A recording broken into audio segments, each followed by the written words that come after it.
Hemos aprendido los fundamentos de los dirigibles. Esto es Anti-Newton en DCTex, Bueno, lógico. dirigible de transporte con huella de carbono cero. Este es nuestro futuro.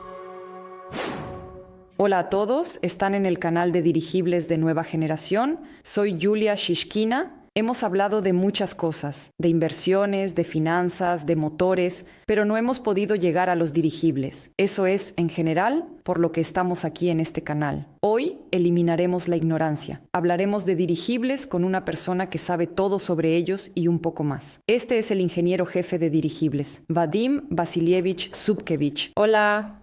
Hola. Por supuesto, te interrogaré sobre el tema de los dirigibles, pero primero quiero presentar al espectador quién eres, a qué te dedicas, a qué dedicas tu vida, dónde estudiaste, en qué trabajas. He estado trabajando con dirigibles durante más de 40 años y todo comenzó en mis años de estudiante, cuando estudiaba en el MBTU, nombrado en honor a Bauman. Probablemente todavía es la norma, simplemente no sé cómo se organiza el proceso educativo ahora, pero entonces, además de estudiar, además de recibir conocimientos, también debían intentar aplicar esos conocimientos en diferentes campos. Había una sociedad científica y técnica estudiantil que quería dedicarse a la ciencia pura. Allí, bajo la dirección de un profesor, estaban ocupados en algo, realizando investigaciones y escribiendo trabajos, y había una oficina de diseño estudiantil. En esta oficina de diseño había varios grupos que intentaban crear nueva tecnología de inmediato. Uno de esos grupos se llamaba GIALA, Grupo de Estudio de la Técnica de Vuelo Aerostático. Era dirigido por Evgeny Trofimovich Embaida, y alrededor de después de los Juegos Olímpicos de 1980, siendo estudiante de tercer año, me uní a este grupo y comencé a trabajar allí. Y creábamos pequeños aparatos, aprendíamos, entendíamos, participábamos en exposiciones. Había un movimiento de creatividad científica y técnica juvenil en toda la Unión. Se realizaban exposiciones de creatividad científica y técnica juvenil en las que participábamos. Después, comencé a trabajar en la oficina de diseño de automatización de Dolgoprudny después de graduarme en 1984. Era la única, oficina de diseño en la Unión Soviética que se ocupaba de la técnica de aerostática. Dices, desde tus años de estudiante ya estabas involucrado en el tema de los dirigibles. Sí, por supuesto, ya más de 40 años. Es decir, ¿no habrá una historia asombrosa de que de repente te llegó esta idea? ¿Así fue planeado desde el principio? Bueno, no puedo decir que fue planeado, pero así sucedió. Es decir, llegué allí, mis amigos que trabajaban allí me llevaron, me gustó y me quedé. Eres persona rara que comienza su carrera con algo y continúa toda la vida. ¿No te ha cansado? Tan fascinante. No, saben, la creatividad ingenieril es fascinante por sí misma, muy diversa, porque hay diferentes proyectos. Cada proyecto es nuevo, todos comienzan desde cero, por eso creamos una vida normal. Pero no puedo decir que he estado involucrado en la aerostática toda mi vida. Tuve un periodo alrededor de 14 años en el que trabajé con tecnología submarina, pero todo esto es muy cercano. Nadamos en el aire, nadamos bajo el agua, es prácticamente lo mismo, solo que la densidad del medio es diferente. Hablando de que siempre hay diferentes frentes de trabajo, ¿cuán diferentes son, en realidad, los dirigibles de hoy en día y los dirigibles que aparecieron hace 100 años? En general, ¿qué es un dirigible hace 100 años y hoy, en comparación? En general. Empecemos incluso antes de hace 100 años. En general, la primera vez que un ser humano voló no fue en aparatos que vuelan por principios dinámicos, como aviones o helicópteros, donde la fuerza de elevación se crea por el aire en movimiento, sino que la primera vez que un ser humano voló fue en un aparato que utiliza el principio aerostático. Todos comienzan con los hermanos Montgolfier. Esto fue en el siglo XVIII. Es decir, en el siglo XVIII, el ser humano voló por primera vez, comenzó a volar. Y el siglo XIX fue realmente la era de los aeróstatos libres. Estaban muy desarrollados, la gente volaba mucho. Pocos saben, por ejemplo, que durante la guerra franco-prusiana, las tropas prusianas bloquearon completamente, sitiaron París. La única forma en que el París sitiado se comunicaba con el resto de Francia era a través de aeróstatos libres. Es decir, la gente despegaba y transmitía algunos, informes e información sobre eso. Y la propia palabra dirigible es francesa, literalmente significa controlado en francés, es decir, Había aeróstatos libres que, digamos, volaban a merced del viento. Elegimos el viento adecuado, ascendemos al aire. Gracias a la fuerza aerostática, volamos hacia donde nos lleva el viento. Por supuesto, elegimos el viento que queremos que nos lleve. A medida que los motores comenzaron a desarrollarse, cuando aparecieron motores cada vez más potentes, surgió la cuestión de si deberíamos volar contra el viento. Es decir, ya la potencia de los motores lo permitía, y en la segunda mitad del siglo XIX comenzaron a aparecer los aparatos voladores aerostáticos con motores que ya intentaban luchar contra el viento y volar contra él. Al principio, los motores eran muy débiles y las velocidades eran bajas, 40 km/h y 50, pero el progreso avanzaba, y la era clásica del dirigible es, sin duda, el periodo entre la Primera y la Segunda Guerra Mundial, cuando se construyeron los dirigibles más grandes, en los que se realizaron los vuelos más exitosos. Pocos saben, nuevamente, que el ser humano alcanzó el polo por primera vez en qué, no en perros, no en avión, sino en dirigible. Fue, si no recuerdo mal, en 1927 o 1928. Esta fue la expedición en el dirigible Noruega, en los dirigibles que construyó Nobel. Eran dirigibles muy conocidos, pero el dirigible soviético más grande, el SRV-6, también fue construido por Umberto Nobel, un especialista italiano. Fue construido bajo su dirección. Para su tiempo, era un aparato excepcional. Se establecieron récords de duración de vuelo con él. Una vez voló, creo, 130 horas en el aire. Esos son más de 5 días, pueden imaginar. 5 días en el aire, un aparato volador. Ningún otro aparato volador puede hacer algo similar. Recordemos nuevamente la era de los Zeppelin, es decir, el aparato rígido más famoso de los Zeppelin, el Conde Zeppelin Z-127. Voló, creo, casi 130 veces a América del Sur, de Alemania de regreso, es decir, Friedrichshafen, Buenos Aires y de regreso, pueden imaginar. Dio la vuelta al mundo con 3 aterrizajes intermedios. El problema de esos dirigibles era, digamos que volaban, sin embargo, con hidrógeno. Hablemos un poco sobre el principio aerostático de vuelo, porque si es Litt-Best, entonces hablemos de todo, como se dice, quizás desde Adán. ¿El problema es que esto es peligroso? Sí, el hidrógeno es peligroso. Entonces, ¿qué es la aerostática? Es decir, hay un gas que es más ligero que el aire. Hay una ley de Arquímedes que dice que cualquier cuerpo sumergido en un medio es empujado hacia afuera de ese medio, flota con una fuerza igual a la masa del medio desplazado.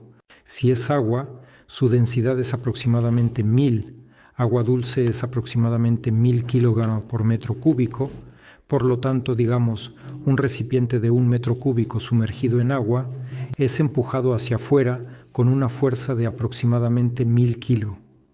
El aire es un medio que es mucho menos denso. La atmósfera que tenemos es la que es. En otros planetas hay atmósferas que son más densas, como en el planeta Venus, o, por el contrario, mucho más delgada, como en Marte, y en la Tierra la atmósfera es así. Hay una tabla de atmósfera estándar, porque los parámetros del aire varían un poco, pero generalmente se considera la atmósfera estándar.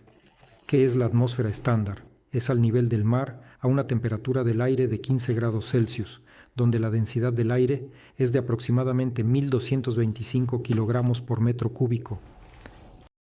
Así que 1 metro cúbico de aire pesa eso.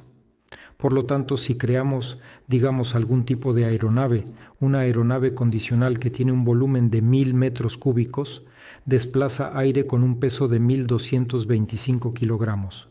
Si creamos un aparato de 1000 metros cúbicos con el peso de la estructura y el peso del gas dentro, que en total suman 1225, simplemente se elevará en el aire como un aparato aerostático y volará por el aire. La fuerza de elevación está determinada en gran medida por la densidad del gas que utilizamos. El gas más ligero es, en su mayoría, el hidrógeno, que pesa aproximadamente 80 gramos por metro cúbico, pero es peligroso, se quema y es explosivo. No es tanto que arda, sino que, en realidad, en un rango muy amplio, cuando se mezcla con aire, forma mezclas explosivas que, en realidad, simplemente detonan, no explotan como un explosivo. El helio, por otro lado, es un gas que es no inflamable, inerte y completamente seguro. Por lo tanto, el helio es mucho más difícil de obtener. La técnica de los años 20 y 30 apenas comenzaba a desarrollarse para producir helio a escala industrial, Por lo tanto, todos volaban con hidrógeno, rendir homenaje a esas personas, porque la técnica era compleja, los aparatos eran muy grandes, los métodos de cálculo eran imperfectos, no había computación y los materiales no eran los más avanzados. Y la gente volaba, realizando vuelos al Polo Norte, alrededor de la Tierra, cruzando el Atlántico. Eso es. ¿Es suerte?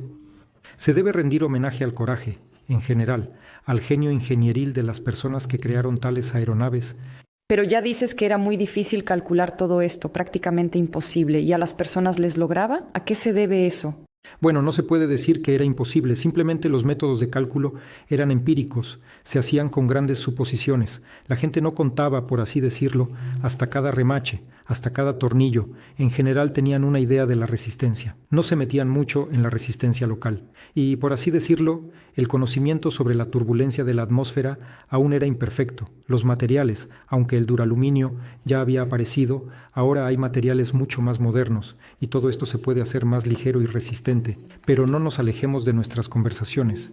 Y por supuesto, si en los años 20-30 ya se pudiera obtener de manera industrial la cantidad necesaria de helio, nunca habría habido tales terribles accidentes que llevaron al ocaso de la era de la construcción de dirigibles. Porque miren, el dirigible más grande que se ha construido nunca antes en toda la historia de la humanidad es el Hindenburg LZ-129. Es un aparato colosal con una longitud de más de 250 metros. Lo que ocurrió realmente fue que una de las tensores internos se rompió. Adelanto. ¿No crees en las teorías de conspiración de que lo volaron intencionadamente para publicitar su peligrosidad? No. Todo sucedió como sucedió, inevitable. Bueno, ¿entiendes? La técnica es compleja, todo es posible. Imagina, se rompió un tensor. Si hubiera estado lleno de helio, nadie lo habría notado. Incluso si hubiera perdido completamente el gas portante de uno de sus 17 compartimentos, lo más probable es que el piloto ni siquiera se hubiera dado cuenta de que algo había sucedido. Pero el hidrógeno, que salía a través de la ruptura del globo de gas, se mezcló con el aire circundante y bastó con cualquier chispa electrostática para que todo estallara y se quemara ante los ojos de la gente. Es incluso más difícil imaginar una antirreclama así. Pero simplemente los partidarios de la teoría de la conspiración dicen que es muy extraño cómo se cerró toda esta cuestión aquí y allá en un plazo determinado. Simplemente todos se olvidaron de los dirigibles. Todos les pusieron una cruz. No se necesita ninguna teoría de conspiración. Primero, porque inspiró a todos los que se sintieron motivados por el éxito de los vuelos del dirigible LZ-127, que realmente mostró logros impresionantes. Es un verdadero milagro del ingenio ingenieril. La nave, construida en 1928, voló, y muchos se lanzaron a seguir su ejemplo. Los estadounidenses se lanzaron tras los alemanes, los ingleses también, pero no tenían esa escuela, es decir, la empresa Zeppelin ya había estado construyendo dirigibles desde 1900, creo que desde el año 2 o 3, construyó, si tomamos el número LZ-127, significa que se habían construido 126 aparatos. Antes de eso, había una experiencia colosal. Y por supuesto se había logrado mucho a través de la experiencia. Y cuando las personas, digamos, decidieron alcanzarlos, no había métodos de cálculos perfeccionados y intentaron empezar desde cero. Crear aparatos no peores, sino incluso mejores. Hicieron algunos errores. Y piensan que todo ocurrió al mismo tiempo. Porque todos salieron a volar al mismo tiempo. E incluso la muerte del dirigible R-100 inglés no habría sido tan terrible si hubiera habido helio en lugar de hidrógeno. Luego fue sobrecargado, pero no entremos ahora en los detalles técnicos de estos dirigibles. Y lo más importante, lo que considero, es que no hay ninguna teoría de conspiración. Todos entendían que se acercaba la guerra, y el dirigible es, después de todo, un medio de transporte en tiempos de paz, prácticamente inútil para la guerra. ¿Por qué? Demasiado grandes, demasiado lentos, objetivos demasiado fáciles. Por eso, ya en los años de la Primera Guerra Mundial, los alemanes intentaron activamente bombardear Inglaterra, y los éxitos de esos bombardeos son dudosos en comparación con los esfuerzos que se gastaron. Pero con el desarrollo de la defensa antiaérea, estos aparatos se volvieron simplemente inútiles. Se destinaron fuerzas a la aviación de combate. Este LZ-127 Graf Zeppelin, que dio la vuelta al mundo 3 veces y cruzó el Atlántico 130 veces, fue simplemente desmantelado. Aunque podía volar más en 1940, se necesitaba duraluminio. No había suficiente duraluminio para los aviones de combate, así que lo desmantelaron, y todo ese duraluminio se utilizó para la construcción de la aviación de combate. Y después de la guerra, la aviación comercial ya había alcanzado tales alturas, distancias y velocidades que ya se olvidaron de los dirigibles. Es decir, hubo programas de dirigibles en la posguerra, y durante la Segunda Guerra Mundial hubo proyectos muy interesantes, de los cuales también puedo hablar de manera significativa. Poca gente sabe que los estadounidenses utilizaron sus dirigibles, que construyeron durante la Segunda Guerra Mundial, para la defensa antisubmarina en gran medida. Es decir, los convoyes que cruzaban el Atlántico, que eran acompañados por dirigibles, prácticamente no sufrieron ataques de submarinos alemanes. De todos modos, el dirigible como medio para detectar submarinos, transmitir sus coordenadas, para que algunos barcos de combate que protegían los convoyes pudieran ahuyentar a esos submarinos, resultó ser muy exitoso. Se construyeron muchos dirigibles, volaron sobre el Atlántico. Volaron después de la guerra. El último dirigible que los estadounidenses dieron de baja de la Marina fue en 1962. Eran los dirigibles más grandes de esquema blando. Este era el LZ-13B, si recuerdo correctamente todas las designaciones. Era el dirigible de esquema blando más grande, con aproximadamente 42,000 metros cúbicos. ¿Qué significa esquema blando? Hablemos más sobre esto. Dirigibles, tipos posibles de dirigibles, blandos, semirrígidos y rígidos. Es decir, los dirigibles blandos son aquellos cuya envoltura es como un globo inflable.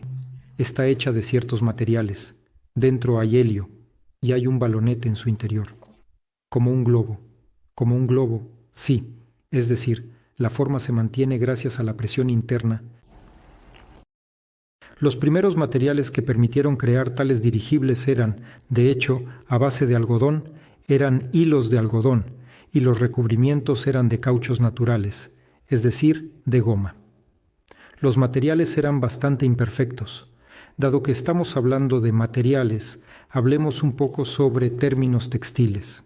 Es decir, la resistencia de los materiales textiles se designa en términos modernos como centinewton por decitex. ¿Qué es un centinewton? Un centinewton es una centésima parte de un newton. El tex se refiere a un hilo de tal grosor que, con una longitud de 1 kilómetro, pesa 1 gramo. Y el decitex es un hilo que tiene un grosor aún menor. Sí, que con una longitud de 10 kilómetros pesa 1 gramo. Por lo tanto, aquí hay un hilo. Construyamos una escala de las resistencias de los hilos modernos, desde los más antiguos hasta los más modernos, que podemos aplicar en la técnica de aerostática. Si tomamos hilos de algodón, incluso de las mejores variedades de algodón de fibra larga, la resistencia del hilo es de aproximadamente 3,5 centinewtons por decitex.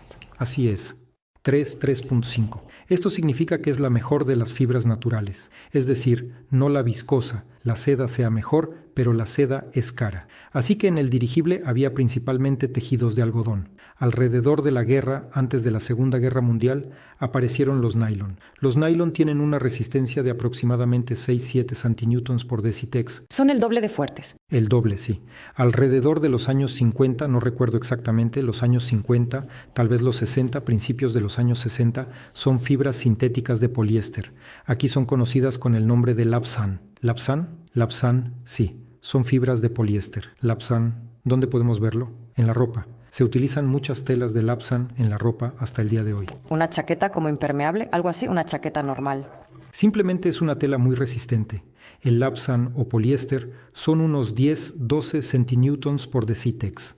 Alrededor de los años 70 aparecieron fibras de alta resistencia, que inmediatamente se utilizaron para la fabricación de chalecos antibalas, conocidos como Kevlar. El Kevlar es de unos 22 centinewtons por 20 decitex. ¿Y eso significa que el dirigible no podía ser perforado por armas de fuego convencionales?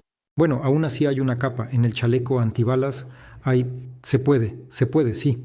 En el chaleco antibalas hay muchas capas de Kevlar para que sea a prueba de balas. Normalmente, en la base textil, en la tela de aerostática, hay una sola capa. Materiales más modernos. Aún así, el Kevlar es bueno, es resistente, pero no soporta bien las cargas de impacto. Si tomas un hilo de Kevlar y lo tiras bruscamente, se romperá con menos esfuerzo que si simplemente lo estiras lentamente. Aparecieron fibras sintéticas aún más modernas, de última generación, bajo la marca comercial Vectran, que conocemos muy bien. No voy a hablar de química. En realidad, en general, Vectran y Vectran. Es aproximadamente 23 centímetros por Decitex y Vectran resultó ser bastante exitoso. Primero, realmente organiza una muy buena adhesión con materiales poliméricos.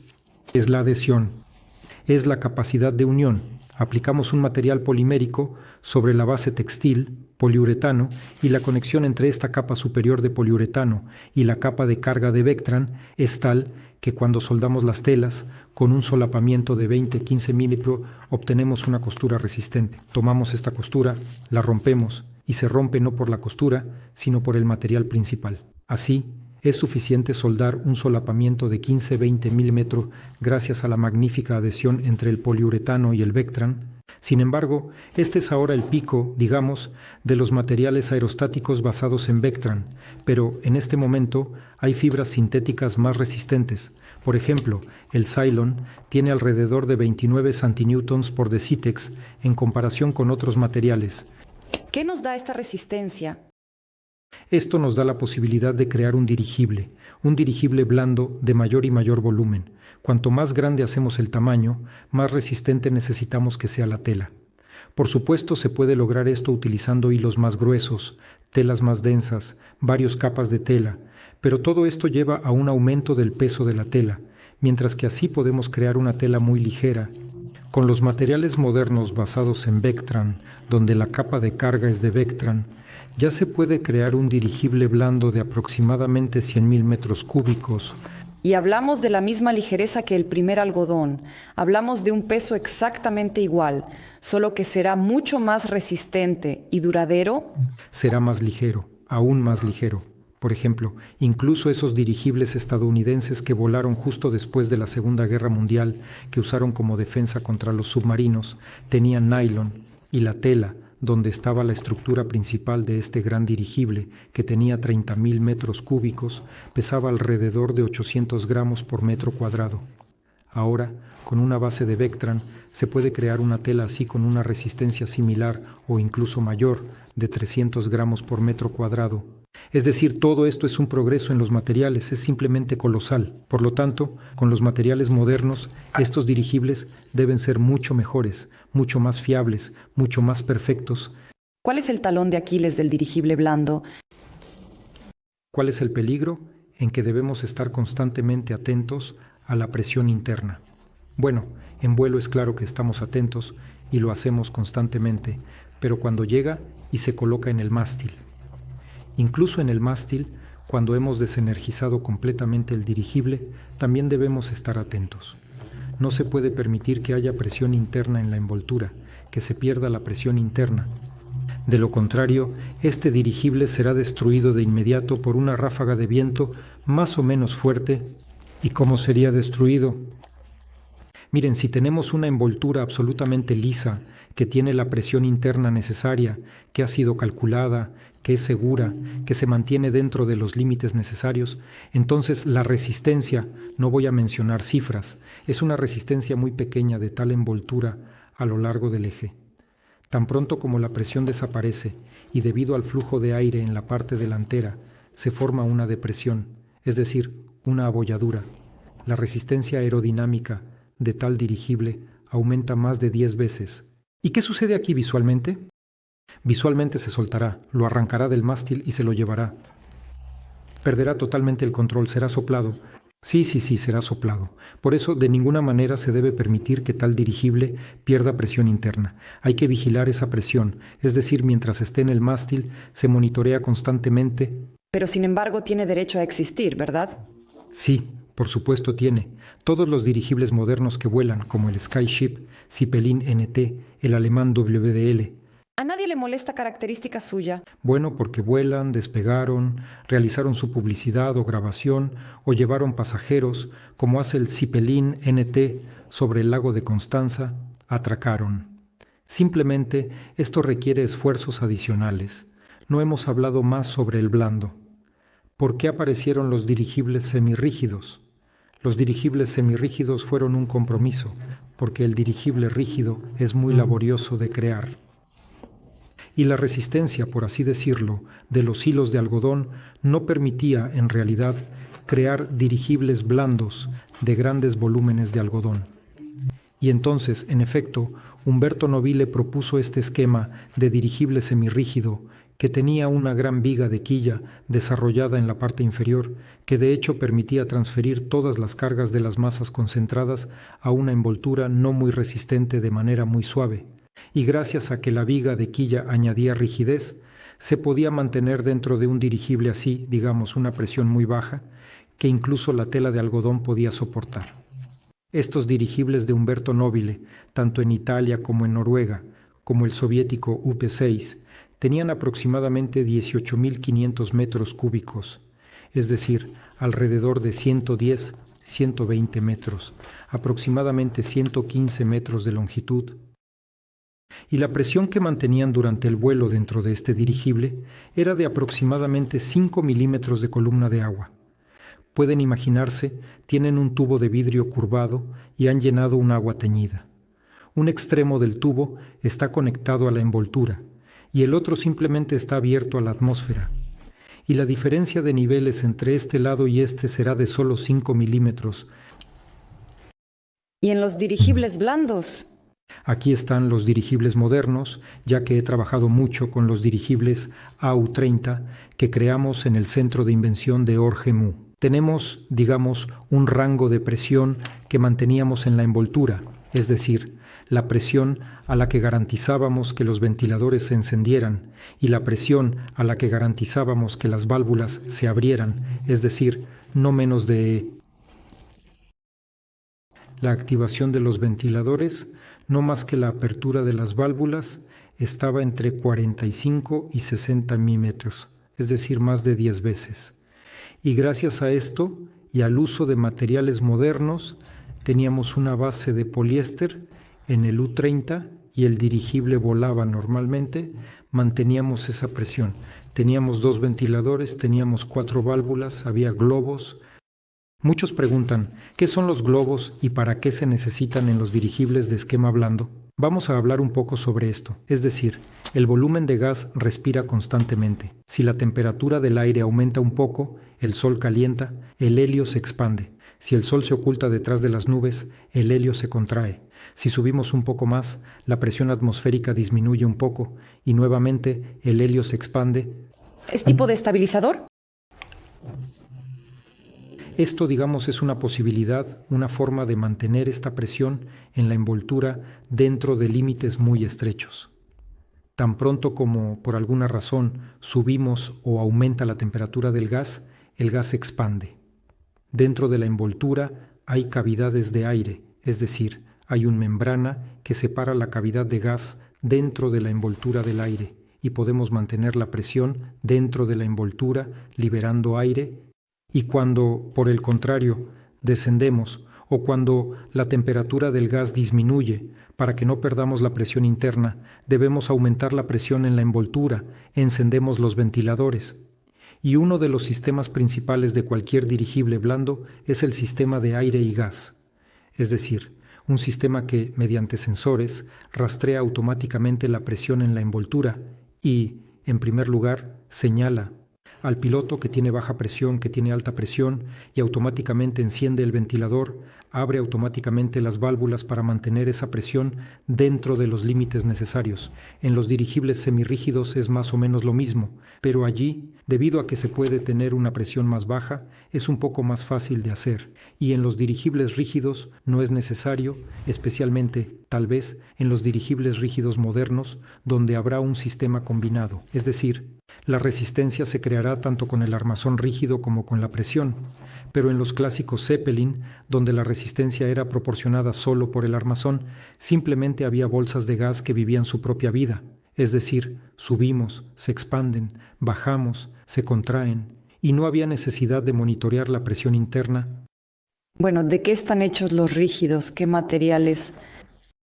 Bueno, si tomamos los clásicos Zeppelin, entonces por supuesto el famoso descubrimiento del duraluminio, es decir, en los años 30 se llamaba colcugoluminio, es decir, cuando se entendió que si hay posibilidad de aleación, de añadir aditivos que mejoren las propiedades del material, si se añade un poco de zinc y un poco de cobre al aluminio, se obtiene una aleación que sigue siendo tan ligera como el aluminio, pero, digamos, su resistencia ya se acerca a la resistencia de los aceros, y toda la aviación moderna está construida sobre estas aleaciones de duraluminio. Todos los aviones modernos, últimamente, están siendo reemplazados por materiales plásticos, porque la fibra de carbono, primero es fibra de vidrio y luego la fibra de carbono, son materiales aún más avanzados.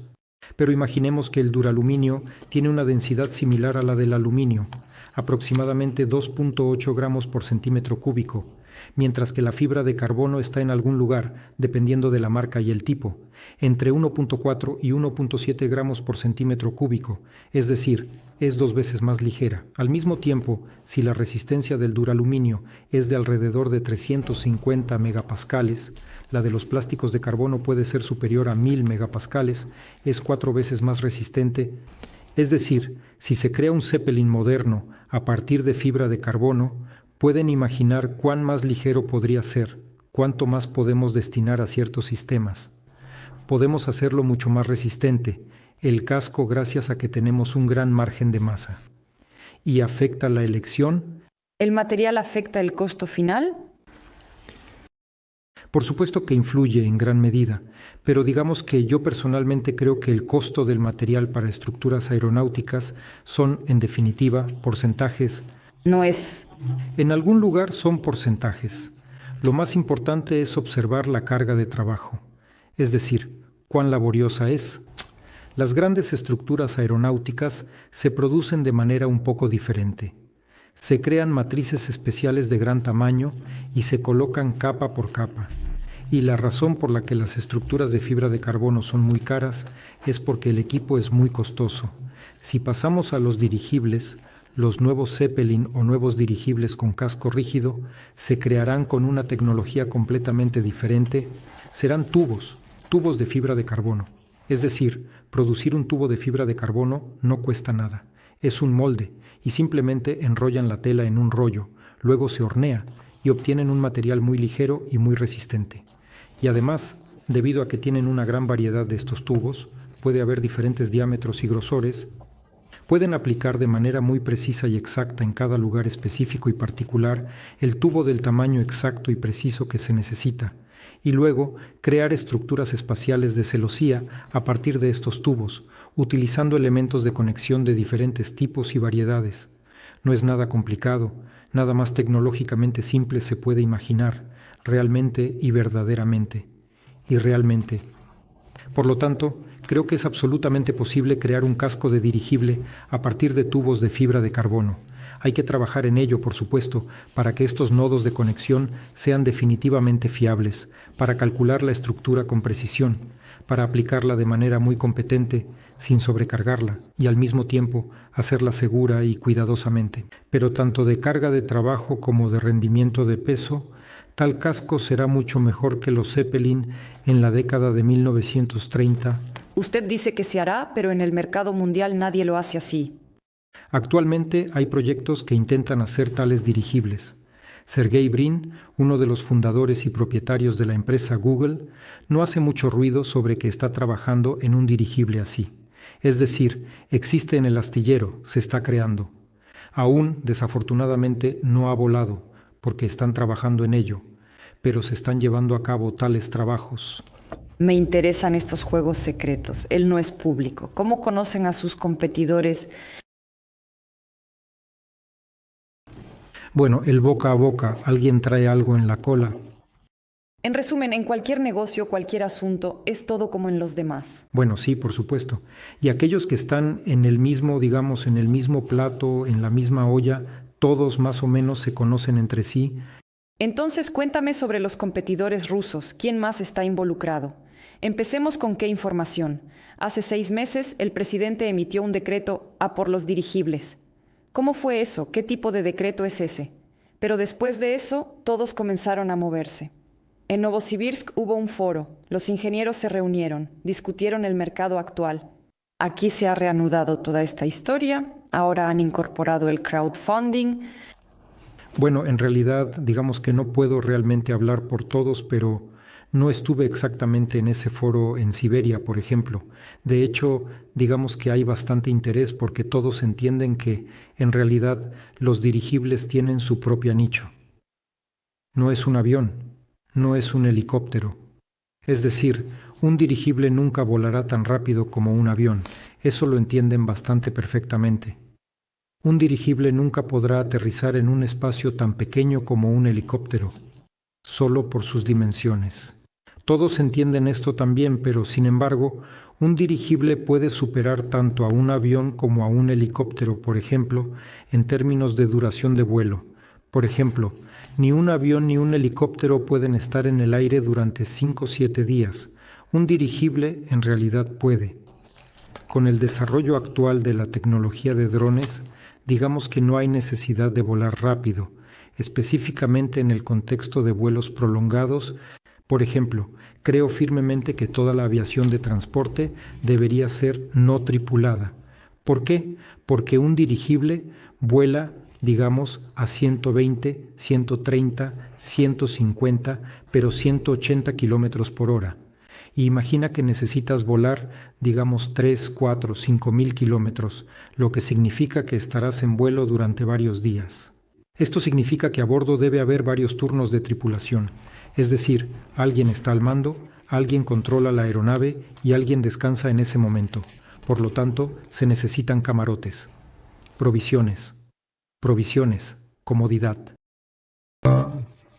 Sí, lo más importante es pagar los salarios. Y los salarios de la tripulación no son 3 centavos. Por lo tanto, los dirigibles no tripulados, de igual tamaño y volumen, serán económicamente viables, pero que vuelan sin personas, que son simplemente controlados por un operador, digamos que son gestionados por inteligencia artificial, pero controlados por un operador en tierra. Y esos dirigibles, sí, primero se puede aumentar significativamente la proporción del peso de despegue de este aparato, se puede aumentar considerablemente la carga comercial, porque una cosa es tener personas a bordo, ahí hay requisitos de seguridad completamente diferentes, en la duplicación de sistemas, en las instalaciones energéticas, en todo. Y otra cosa es, digamos, que has perdido 60 toneladas de carga. Eso sigue siendo una vida humana. Son cosas incomparables. Es decir, usted está hablando de algún tipo de entregas de carga, cosas así. Al mismo tiempo, para los vuelos de pasajeros, estos vuelos pueden ser de 2 tipos distintos. Pueden ser de entretenimiento, como por ejemplo, paseos para turistas, que es exactamente lo que hace Zeppelin Nitti sobre el hermoso lago de Constanza. Es decir, lugares realmente hermosos, con vistas espectaculares en estas excursiones aéreas. Ningún avión ni helicóptero puede ofrecer el mismo nivel de seguridad y confort que proporciona un dirigible. Es sensaciones. Sí, sensaciones. Pero el avión vuela alto, rápido. ¿Verás algo allí? Bueno, sí. Y aquí, de todos modos, puede que haya habido varios proyectos, hasta el punto de hacer un suelo de vidrio en parte de la góndola para que se pudiera caminar. ¿Cuánto puede ser accesible para una persona promedio? Ahora mismo, los precios de los vuelos son bastante tristes. ¿Y cuán accesible puede ser? Paseos turísticos. Puede ser accesible cuando sea masivo. Por ahora, se produce, digamos, en pequeñas series y de forma individual, lo que es en realidad bastante caro. Así que la compañía Zeppelin Inti, por un vuelo de 1 hora, 400 euros creo. Bueno, 40.000, eso es un promedio de residente. Con la formada. Pero llegan personas de todo el mundo. Llegan de todo el mundo, sí. Sí. Bueno, se pueden reducir los precios de los boletos en 10 veces si se hace masivo. Es decir, la producción en serie realmente proporciona, un colosal. Todo lo que se produce en serie ofrece una reducción colosal en el costo de producción de todo esto. Y al mismo tiempo, los dirigibles pueden ser demandados también en el transporte de pasajeros, especialmente en rutas cortas. Miren, digamos, organizar una línea aérea en distancias menores a 400 kilómetros no resulta especialmente viable, es decir, 400 kilómetros, pero aún más o menos la economía concuerda. Y por ejemplo, 200 kilómetros. Me preguntan si se puede hacer una línea Tula-Moscú en dirigible. ¿Se puede? Voy a volar hacia ustedes en un dirigible. Bueno, no podremos competir con el autobús, pero hay lugares donde el dirigible no tendrá competencia. Siempre doy este ejemplo. La distancia entre las dos ciudades, Tallinn y Helsinki, es de 90 kilómetros, pero están separadas por el Golfo de Finlandia, y el ferry tarda 4 horas. ¿Y si es en automóvil? ¿Y cómo se va en auto a través de Pavadia? Allí no hay puente, nada, sin opciones. No, ¿cómo se imaginan? No se construyen puentes de 90 kilómetros. Es decir, o navegas o vuelas, como siempre. ¿Vuelas 90 kilómetros? En avión nadie te llevará como 90 kilómetros. No, no es rentable económicamente, ni siquiera alcanzará altura. Aunque hay líneas de 90 kilómetros, el Estado debe subsidiarlas. Es decir, no hay comercio ni explotación de tal línea. No, solo si tienes un helicóptero privado. Sí. Se puede crear una línea de pasajeros en un dirigible de 90 kilómetros. Y hay muchos lugares así en el mundo. Bien, ¿cuánto tiempo tomará que el dirigible se eleve, vuele y descienda? Aproximadamente. No es necesario subir. La altura de vuelo más óptima para un dirigible es de aproximadamente 500 metros. No subir más. ¿Cuánto tiempo tomará? Aquí hay 90 kilómetros. Este barco navega durante 4 horas. Puede que no sean 4, tal vez 3, dependiendo de la velocidad. Bueno, 3 o 4. Menos de 1 hora. Se puede hacer como un tranvía. Volará de ida y vuelta cada hora. Después de todo, esto es en el extranjero. Podemos intentar encontrar puntos similares en Rusia. La aglomeración de Helsinki ya tiene más de 1 millón de habitantes. La aglomeración de Tallinn ya tiene más de medio millón de habitantes. Es decir, y si habrá la posibilidad de volar de ida y vuelta como en un tranvía, y aún por el mismo precio, creo que esta línea será muy demandada. Por el mismo precio no será pronto. No pronto. Supongamos que hay muchas islas, como la isla de Man, que se encuentra entre Inglaterra e Irlanda. Hubo proyectos, también querían hacer una línea de dirigibles en relación con Inglaterra, porque 4 horas en un bote es también un placer, especialmente cuando hay tormenta, cuando se sacude. No había un dirigible de serie. Imaginen, el mar de Galilea, cuántas islas hay allí, cuántas se necesitaban, el archipiélago indonesio, esos lugares incluso yo en Rusia miro. El año pasado fui en coche a Karelia y pasé por Petrozavodsk. Y del otro lado, del lago Onega, todo lo que está más allá de Onega está prácticamente aislado. Para llegar a Petrozavodsk, o hay que navegar en este cohete, que solo navega en verano, y en invierno no hay conexión, o hay que conducir alrededor del lago Onega. Si hubiera un dirigible así, y hubiera un puerto en el aeropuerto, todos los pequeños pueblos que están más allá del lago Onega estarían conectados con su capital, Karelia. También muchos lugares así. Es bueno que hayamos llegado a Rusia porque lo que hay en Europa y América hoy en día, digamos, no es muy interesante. ¿A dónde quiero llegar? Ahora con los aviones tenemos una especie de problema. Hay rumores de que no hay componentes, que no hay personas calificadas, que los aviones se están envejeciendo, no hay a quien mantenerlos, todo esto se encarece, las unidades de técnica se reducen, porque debido a las sanciones no podemos permitirnos colaborar con grandes empresas. No habrá tal problema con los dirigibles. En primer lugar, los aviones no están tan mal, porque los proyectos están en marcha. Y todos saben que tanto el proyecto MS-21 como la empresa USGA, que ha asumido muchos proyectos para desarrollar aviones para la aviación local. Los boletos aún no están bajando de precio. Los boletos no bajan de precio porque no hay estos aviones. Y el Superjet se produce activamente. Pero como no soy especialista en este campo, que sean las personas que se ocupan de esto las que lo cuenten todo. Mi pregunta es si se puede crear un dirigible desde cero completamente en Rusia, con las fuerzas de especialistas rusos y componentes rusos. Se puede y se debe. Tal vez no todo con las fuerzas de especialistas rusos, pero tal vez no todo con componentes rusos. porque aún se necesitará la ayuda de otros países.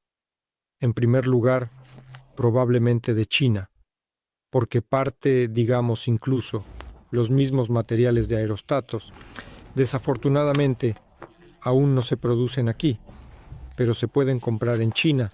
Es decir, todo esto se puede hacer, y en Rusia se puede hacer todo, porque ha habido intentos de crear una producción de materiales de aerostatos modernos en Rusia, pero se encontraron con que la demanda es muy pequeña.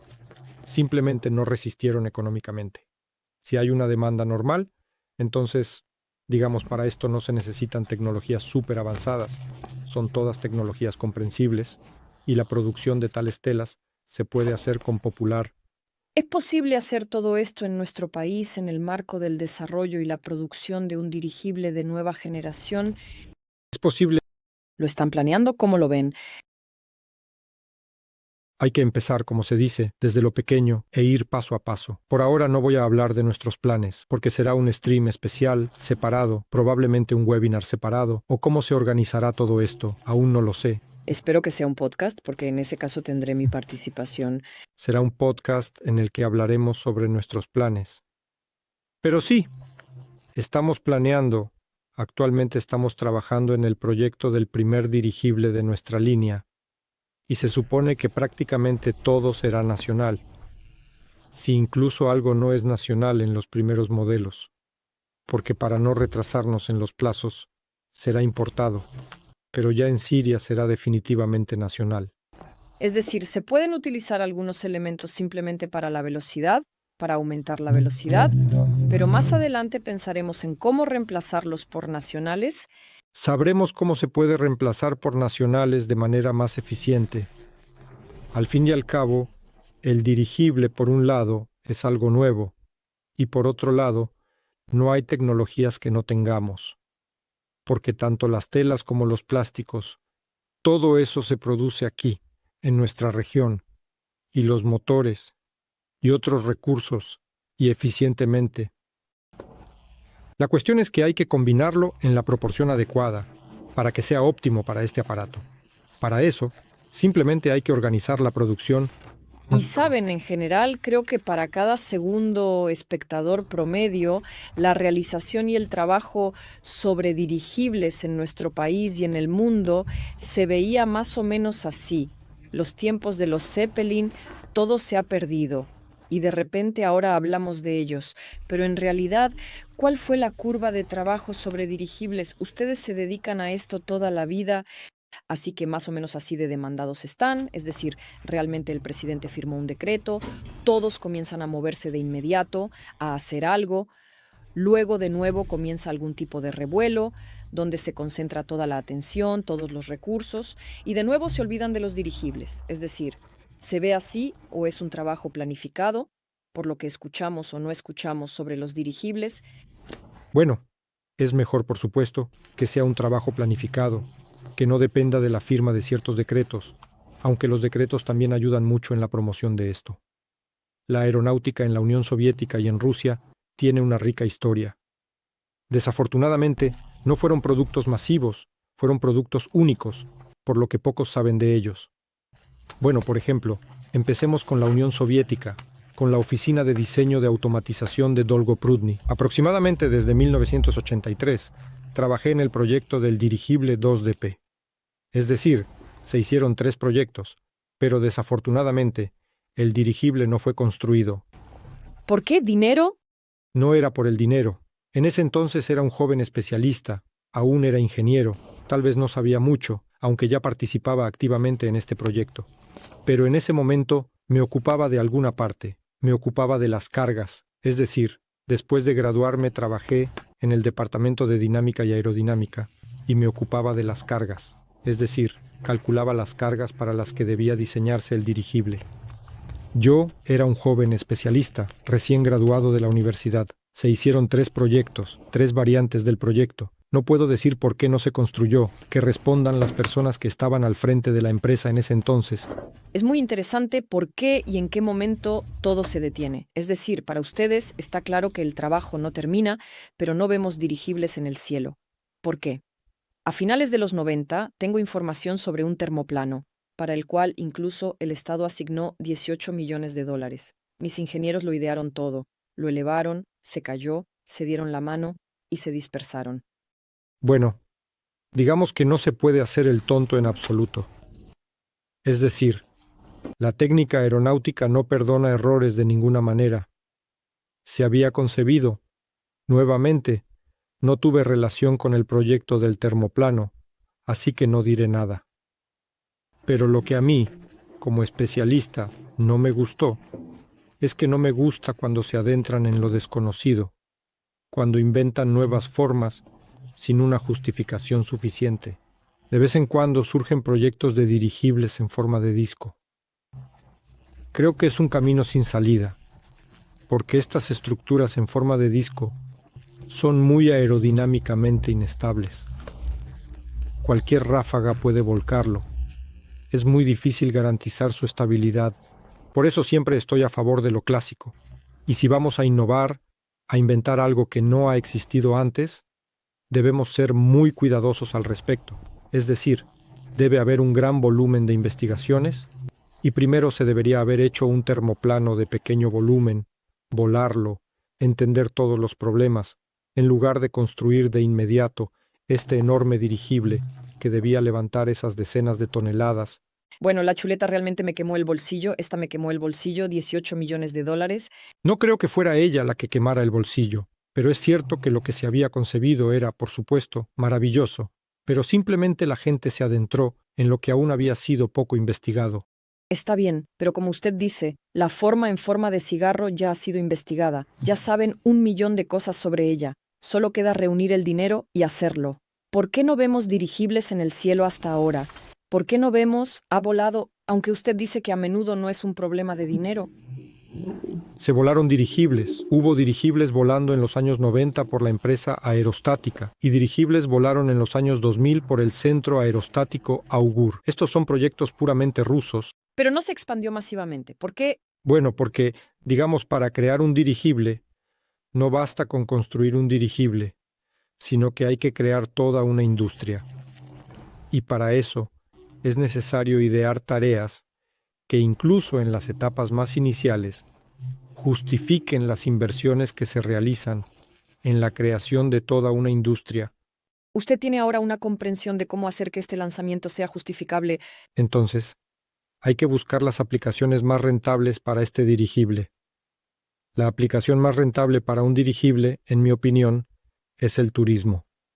Porque ningún cargamento, ningún transportista pagará tanto por el transporte de carga como un turista gastará de su bolsillo por un vuelo de 1 hora. Por lo tanto, los primeros dirigibles, en mi opinión, que deben aparecer, deben ser turísticos.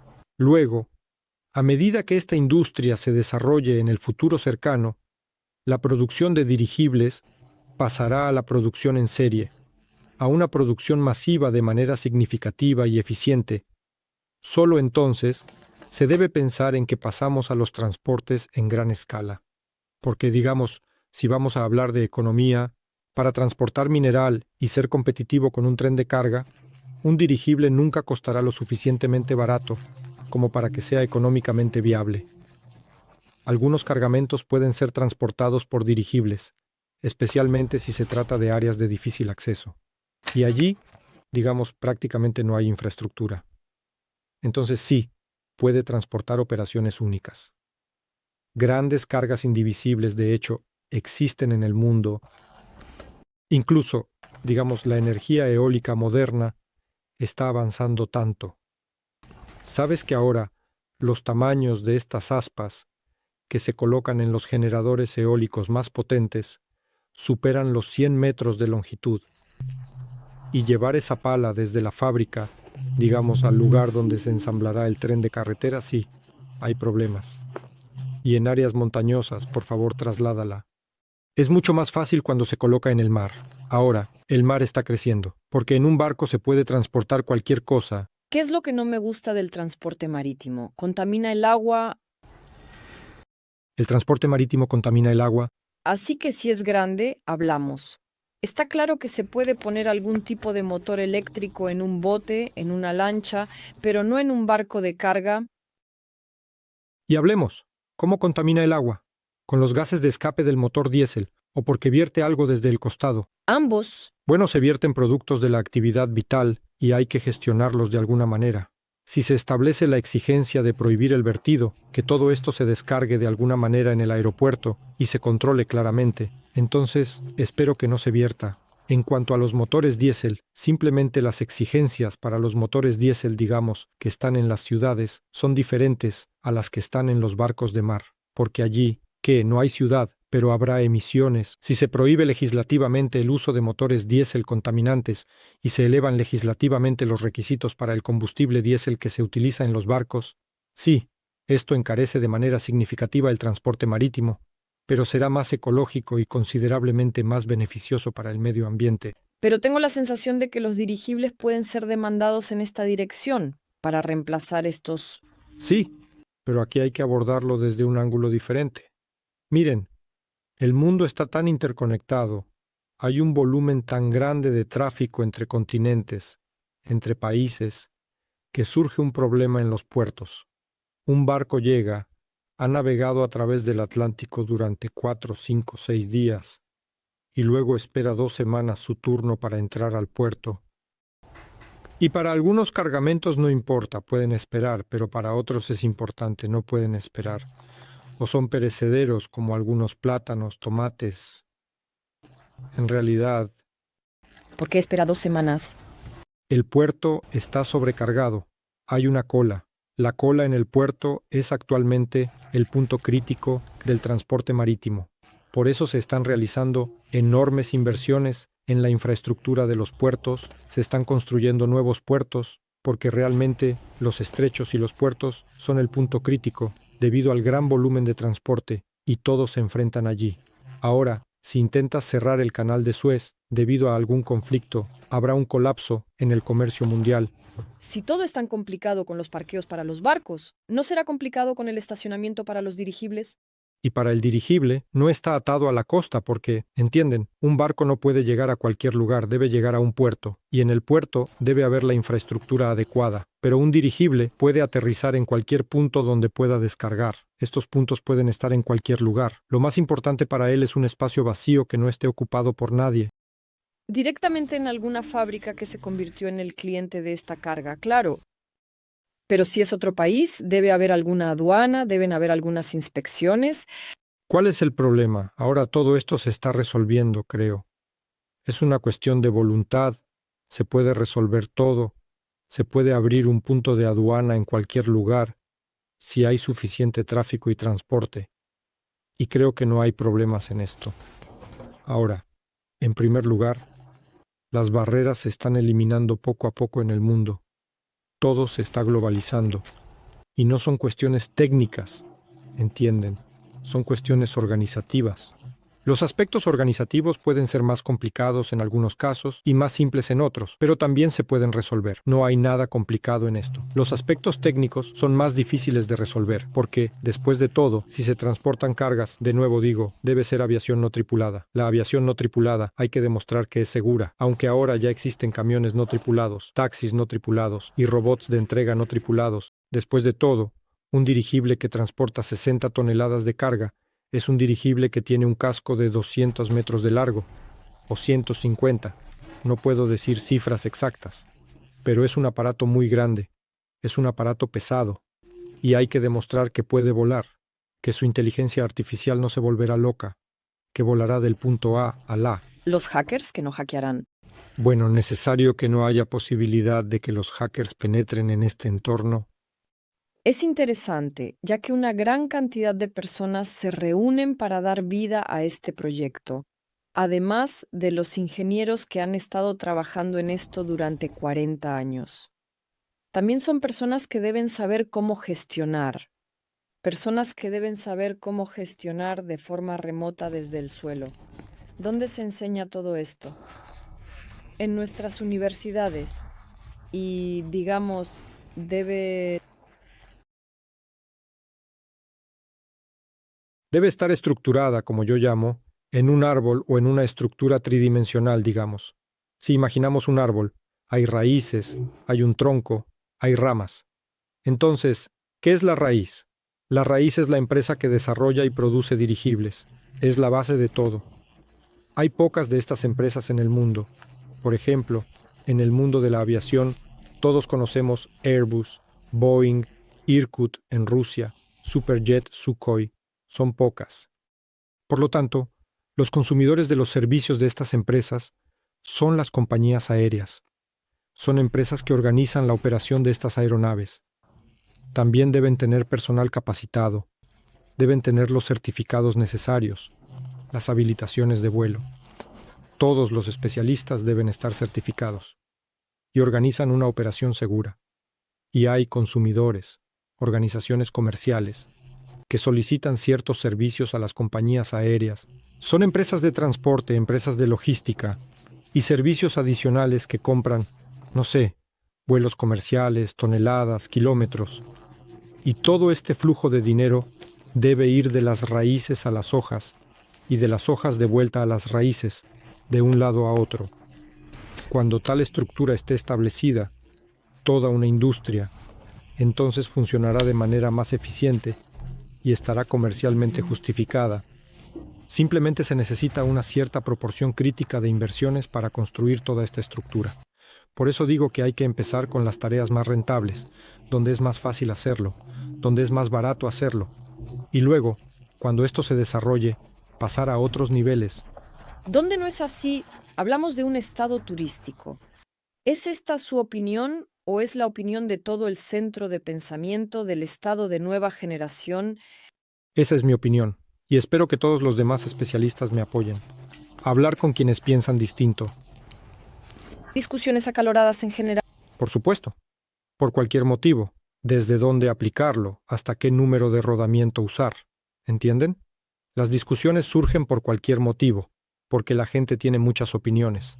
Creo que las discusiones son útiles si no se convierten en disputas por el simple hecho de discutir. Porque en las disputas, por supuesto, nace la verdad. Si la gente la busca, si quieren llegar juntos a una solución correcta, de manera más óptima. Ustedes tienen un bagaje de conocimientos, un bagaje de errores, un bagaje de éxitos. Pensé que no tenían nada que discutir y que se irían. La técnica no se detiene, ¿entienden? Incluso el dirigible AU-30, en el que participé muy activamente, es un proyecto de 2004. Han pasado 20 años. Se puede hacer todo de manera diferente. Se puede hacer todo mejor. Por eso surgen nuevas oportunidades, nuevos materiales, nuevas ideas. Y por supuesto, el hecho de que ahora la empresa Nova quiera construir de nuevo un dirigible, no es que espere. Creo firmemente que haremos suficiente. Un gran paso con el dirigible AU-30. Todavía no están discutiendo sobre el nombre. No, vamos. ¿Para qué discutir sobre el nombre? Por supuesto, la vieja verdad. Como llames a tu yate, como llames a tu dirigible, así navegará. Por lo tanto, probablemente debería haber un nombre animado que nos estimule. ¿Qué pueden proponer? No voy a proponer. He anunciado un concurso y tengo el derecho, por mi gusto, de elegir al ganador. Esto, por supuesto, no es una guía de acción. No significa que el primer dirigible deba llamarse así, pero me gustó el nombre, por lo que el regalo prometido se irá a Sergi UX. Me gusta mucho Pionero, porque las personas que están un poco más suscritas a mí que a los dirigibles de nueva generación saben que me dedico a la música.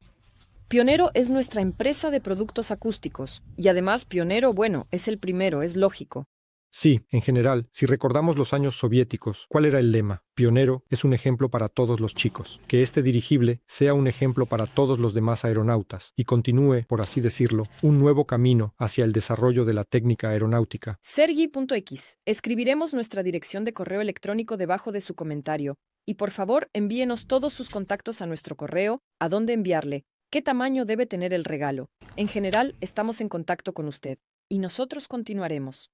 La conexión con Dmitry Duinov interesa mucho a todos. Hay muchos comentarios. ¿Puede haber un dirigible con el motor Slavyanka? Y en general, hablemos sobre qué motores pueden estar en los dirigibles.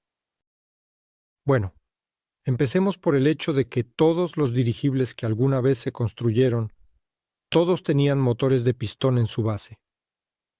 también evolucionaron y tuvieron una larga historia. Motores de pistón de aviación. No conozco ningún proyecto de dirigible con motores a gas, y no se ha construido tal dirigible, por lo que todos los dirigibles tenían motores de pistón, desde los muy antiguos hasta los muy modernos que se están creando ahora. Y el dirigible que vamos a crear ahora también tendrá un motor de pistón de aviación en su base, por supuesto. Pero eso no significa que los dirigibles siempre volarán solo con motores de pistón. ¿Por qué? Porque ahora, en el futuro, hay una tendencia hacia la descarbonización del transporte de manera significativa, y ahora todos buscan formas, surgen startups, sobre cómo reducir la huella de carbono del transporte en general. Todos conocen los coches eléctricos, pero saben menos sobre los coches de hidrógeno, porque están menos extendidos. Aunque muchas empresas también los producen, y también están en funcionamiento. Incluso en Rusia tenemos empresas, bueno, en el sentido de que son importadas, no tenemos desarrolladores propios. Y por eso creo que si ya se va a pasar a la aeronáutica, el dirigible es, sin lugar a dudas, el primer candidato para utilizar un motor de hidrógeno. Es decir, no hay limitaciones en cuanto al volumen. Hay condiciones mucho más favorables para almacenar hidrógeno a bordo del aparato. Pero esto sigue siendo, sin duda alguna, un asunto del futuro. Vamos a avanzar hacia esto paso a paso, de manera gradual. Es decir, en otras palabras, los primeros dirigibles que vamos a crear aún funcionarán con motores de combustión interna, con motores de pistón, pero estoy firmemente convencido de que en un futuro cercano, el primer vuelo comercialmente exitoso con un motor de hidrógeno será un dirigible. Y me gustaría mucho que fuera mi dirigible. Por lo tanto, también estamos pensando en esto, considerando que es posible. Sin embargo, el hidrógeno, el regreso del hidrógeno a bordo de la aeronave, después de todas estas terribles catástrofes, digamos, será necesario romper cierta inercia de pensamiento.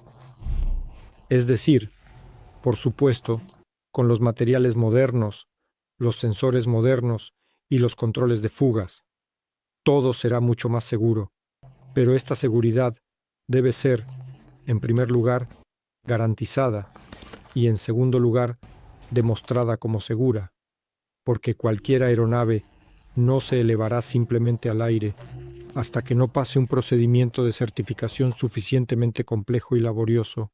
Sin embargo, como se dice, la historia de la aviación está escrita con sangre, por lo que todas estas reglas que se han adoptado no se pueden violar. Es decir, no son simplemente así. Todo se trata de la seguridad de los pasajeros. Es decir, nuevamente, también bromeo diciendo que hay religiones antiguas. No quiero ofender a nadie. Hay religiones antiguas y hay nuevas religiones técnicas. Así que, en la aviación, la principal religión es la seguridad.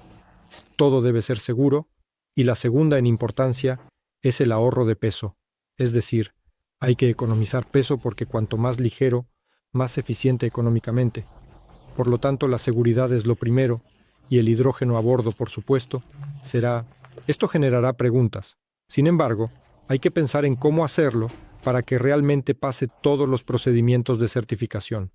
Y aquí, en realidad, creo que el dirigible de hidrógeno probablemente no será de pasajeros, sino que será de carga, ya que será más fácil de demostrar, y digamos, los riesgos son menores, porque, en términos de seguridad, la pérdida de un dirigible, la pérdida de carga, no se compara con la vida humana. En definitiva, es importante considerar que, en última instancia, la seguridad es primordial y, por supuesto, haremos todo lo posible para que no haya accidentes ni pérdidas, con la máxima seguridad y eficiencia en cada paso del proceso, asegurando que todos los protocolos se sigan al pie de la letra. Pero, digamos, el dirigible de transporte con huella de carbono cero es nuestro futuro.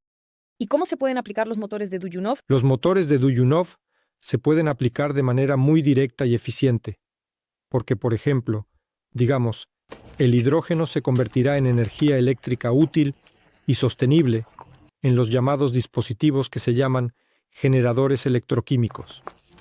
Son dispositivos especiales en los que se quema hidrógeno de manera controlada sin alta temperatura y en la salida se obtiene energía eléctrica. Pero la energía eléctrica no empujará directamente al dirigible hacia adelante. Para eso se necesitan motores eléctricos que giren las hélices. Por lo tanto, nuevamente se requieren motores de alta potencia, porque si se construyen dirigibles de transporte, se necesitan motores de cientos de kilovatios. El propio Duyunov mencionó que creó motores de gran potencia.